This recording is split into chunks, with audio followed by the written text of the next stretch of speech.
유성룡은 1542년생입니다. 이순신이 1545년생이니까 이순신보다 3살이 위에요. 유성룡의 고향은 경상도죠. 안동이잖아요. 그리고 태어나기는 경상도 의성의 외가에서 태어납니다. 하지만 할아버지, 아버지가 전부 서울에서 관직이 있었기 때문에 유성룡은 아마 서울에서 계속 살았을 텐데 그게 바로 건천동이었을 거예요. 따라서 유성룡은 이순신을 건천동에서 만났을 가능성이 대단히 높습니다. 징비록을 봐도 유성룡은 이순신에 대해서 아주 개인적인 일을 잘 알고 있어요. 그래서 같이 살았다. 그런데 같이 어울렸을까? 그렇지는 않았을 것이다. 왜냐면 나이 차이가 3살이 나잖아요. 그래서 오히려 유성룡은 이순신보다는 이순신의 형 이요신과 친하게 지냈을 거예요. 원균은 어땠을까요? 원균이 태어난 해는 1540년입니다. 그러니까 이순신보다 5살이 위에요. 그리고 태어난 곳은 경기도 평택입니다. 그런데 아버지가 원준양이라는 사람인데 이 원준양 무신이에요.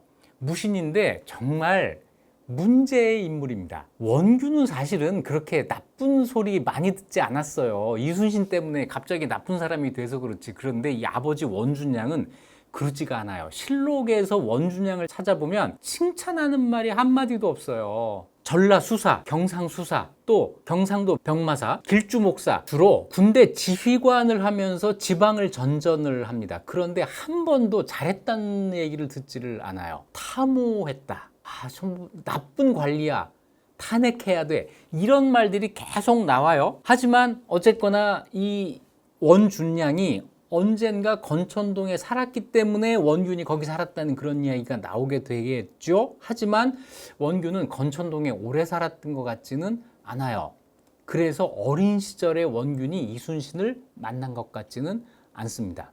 또 한 가지, 이순신이 쓴 난중일기에 원균의 이름이 굉장히 많이 나옵니다. 나중에 이건 한번 읽어드릴게요. 주로 욕하는 내용이에요. 그런데 저 동네 형인데 어쩔 수도 없고 이런 말이 한마디도 나오지 않습니다. 다시 얘기해서 이순신은 원균을 동네 형이라고 생각할 기회가 없었던 거예요. 어렸을 적에 만난 적이 없다. 같은 동네에 살았지만 시차가 있었던 것 같아요. 자, 어쨌거나 건천동을 매개로 3사람이 서로 엮어지기는 하는데 직접 만난 것은 유성룡과 이순신일 것 같고 원균은 다른 2사람과 만나지 못한 것 같다. 자, 이 정도로 해석이 됩니다. 여기에서 이제 이순신의 어린 시절 이야기가 나오는데 유성룡이 기억을 해서 징비록에 썼으니까 이거는 아마 건천동에서 있었던 일일 거예요. 유성룡이 어린 시절 이순신을 이렇게 기억을 하고 있습니다. 이순신은 어렸을 때부터 영리하고 활달해서 어떤 사물에도 구속을 받지 않았다. 이게요, 어떤 사물에도 구속을 받지 않았다. 이게 무슨 얘기라고 보세요? 좋게 써서 이런 거고요. 그냥 솔직하게 이야기하면 버릇이 없었다. 아무데도 구애받지 않고 자기 하고 싶은 대로 했다는 그런 얘기예요. 활달했다. 또 이렇게 얘기할 수도 있지만 어른들이 볼 때는 저 버릇 없어 이런 얘기를 아마 하지 않았을까 싶어요. 마을에서 여러 아이들과 놀 때는 나무를 깎아서 활과 화살을 만들어 길거리에서 놀면서 전쟁 놀이를 했다는 거죠. 마음에 들지 않는 사람을 만나면 그 사람의 눈을 쏘려고 했다. 애든 어른이든 지나가는데 자기 마음에 들지 않으면 자기가 만든 화살을 눈에다가 쏘려고 했다는 거예요. 상상이 가세요? 그 상상할 거 없습니다. 여러분 주변에서 어린아이가 그렇게 한다고 한번 생각해 보세요. 어떻게 하시겠어요? 정말 비호감. 그렇죠? 요즘은 아마 신고할 거요. 그런데 그때는 어른들도 그를 두려워하여 감히 그 집 문 앞을 지나가지 못하는 이도 있었다. 이거 어떻게 해석해야 될까요? 신분의 문제 때문에 아마 그랬을 겁니다. 양반집 도련님인데 이렇게 막 나갔던 거예요. 그러니 양반 아래 신분은 이걸 뭐라고 하지도 못하고, 그러니까 비록 나이가 많더라도 피해 다녔겠죠. 솔직히 말하면 이런 거예요. 이거를 이제 유성룡은 애써 이렇게 활달했어요. 이렇게 이야기를 하는 거죠. 더한 얘기도 하나 있습니다. 선조 충무공 행장이라고 해가지고 이거는 한글로 쓰여진, 아마 이순신의 후손 가운데 누가 들은 이야기를 한글로 쓴 그런 글일 거예요. 이렇게 돼 있습니다. 이순신이 여름에 참외밭을 지나다가 참외가 먹고 싶어서 밭주인에게 참외를 달라고 요구했는데 거절당하고 말았다. 여기까지는 너무나도 자연스러운 흐름 아니에요?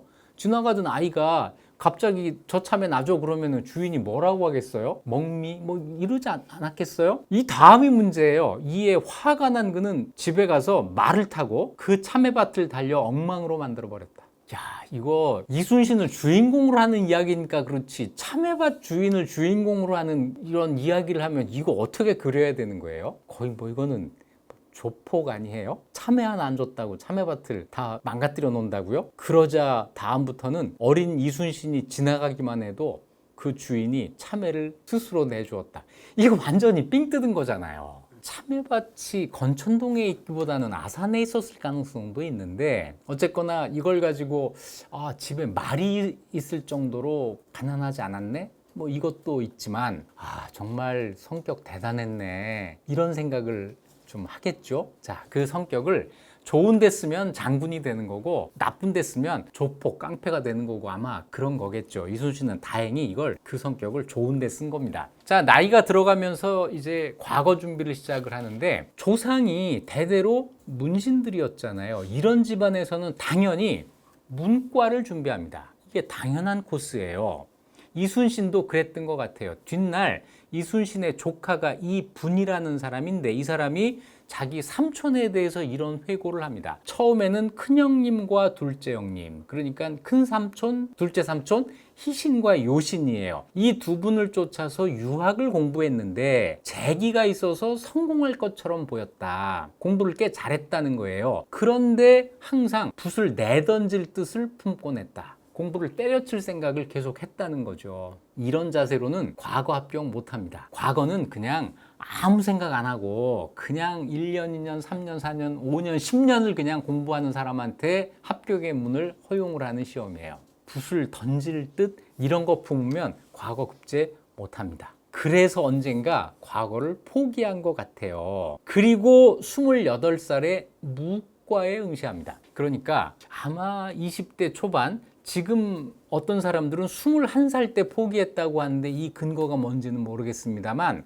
20대가 되면서 문과를 포기하고 무과의 길로 들어간 것 같아요. 그래서 28살에 무과 시험을 봤는데 낙방을 하죠. 이게 이제 이야기로 남아있는 게 있습니다. 다 잘했는데 막판에 말이 넘어졌다는 거예요. 그래서 말의 다리가 부러져요. 그래서 옆에 있던 나무 가지를 잘라다가 이 다리를 묶어서 마치 기부스처럼, 그래서 이제 시험을 끝까지 봤다고 한 이런 미담으로 이게 남게 되는데, 무과 시험 보다가 말이 넘어진다? 이거는 뭐 당연 탈락 사유가 되는 거죠. 그 책임이 말한테 있는 거예요. 말을 몰았던 그 마부에게 있는 거예요. 그런데 마치 이렇게 얘기를 해놓으니까는 말이 잘못한 것처럼 그렇게 되지 않나요? 자, 이게 참 주인공의 위력이라고 하는 거죠. 주인공은 뭘 해도 다 괜찮은 것처럼 보이는 이런 위력이 있어요. 자, 낙방을 하고 4년 뒤 32살에 재수를 해서 무과에 합격을 합니다. 32살에 무과 합격이 과연 늦은 걸까요? 그렇지는 않다고 해요. 조선시대 무과급제 평균 연령이 34살입니다. 그러니까 그렇게 늦게 합격한 것은 아니에요. 그리고 무과에 급제했으니까 이제 군대 지휘관으로 관직을 받게 되겠죠. 처음으로 받은 관직이 뭐냐면 동구비 보라고 하는, 이게 함경도 삼수 지역입니다. 함경도 삼수군이 어디냐면 저쪽 백두산에서 조금 아래로 내려오는 압록강변, 거기가 삼수예요. 그러니까 여진족과의 국경지대 전방으로 배치가 된 거죠. 뭐 무과 급제자가 대개는 그렇게 배치가 될 겁니다. 뭐 더군다나 집안에서 뭔가 그냥 쉬운 말로 빽이 없는 이런 사람들은 그런 데 배치되는 게 아마 거의 대부분이었을 거예요. 자, 거기에 가서 관직 생활을 시작을 하는데 30대, 40대 중반까지의 관직 생활이 순탄하지가 않았어요. 계속 변경 지역으로 돌아요. 첫 부임지가 국경이었고, 그 다음에 서울로 돌아와서 훈련원 봉사라고 하는, 요거는 이제 좀 편한 자리죠. 서울에 있으니까. 여기 있었는데 오래 있지 못하고 충청도로 전지게 되고, 그 다음에는 전라좌도 발포만호라고 하는, 이게 지금 전라도 고흥입니다. 이거는 이제 또 남쪽 해변이에요. 북쪽 끝에서 남쪽 끝으로 지금 옮긴 거니까 이거는 집안이 좋으면 절대로 잊지 않을 일인데 그나마 거기에서 또 파직이 됩니다.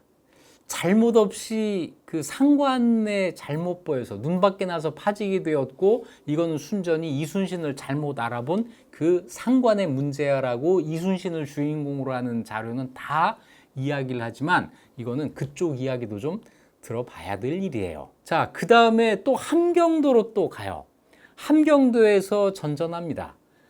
여기에서 이제 그 여진족과의 싸움에서 한번 공을 세우기도 하는데 포상에서 제외되는 아픔을 한번 겪게 되고요. 두만강 저쪽 끝에 조산보라고 하는데 수군 만호가 되기도 하고 그러다가 녹둔도 둔전관으로 있을 당시에 여진족과 전투에서 패배하는 뼈아픈 경험을 하게 돼요. 그래서 그 패배의 책임을 물어서 백의종군을 하는 일이 있습니다.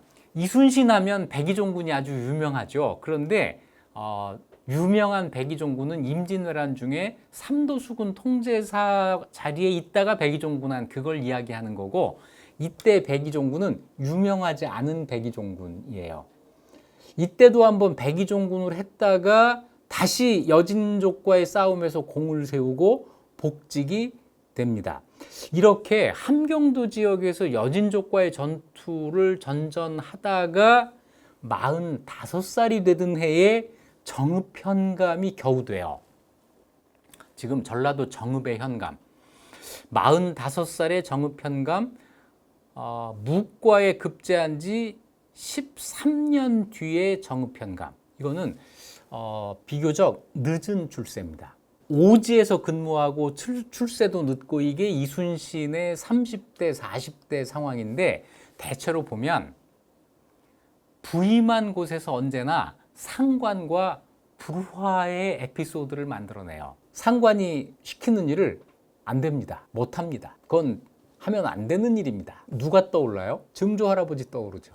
이 강직함이 상관과의 불화로 이어지게 되는 거예요. 나중에 그런 게 문제가 되지 않을 정도로 승진도 하고 위인이 되니까 이런 게 전부 이제 미담으로 다 그려지지만 사실 살고 있던 그때 이순신의 심정은 어땠을까? 뭔가 되지도 않고 계속 변두리로 밀려나고 파직당하고 백의종군하고 이런 어려움을 계속 겪었던 거죠. 그런데 중요한 건 정말 타협하지 않는다.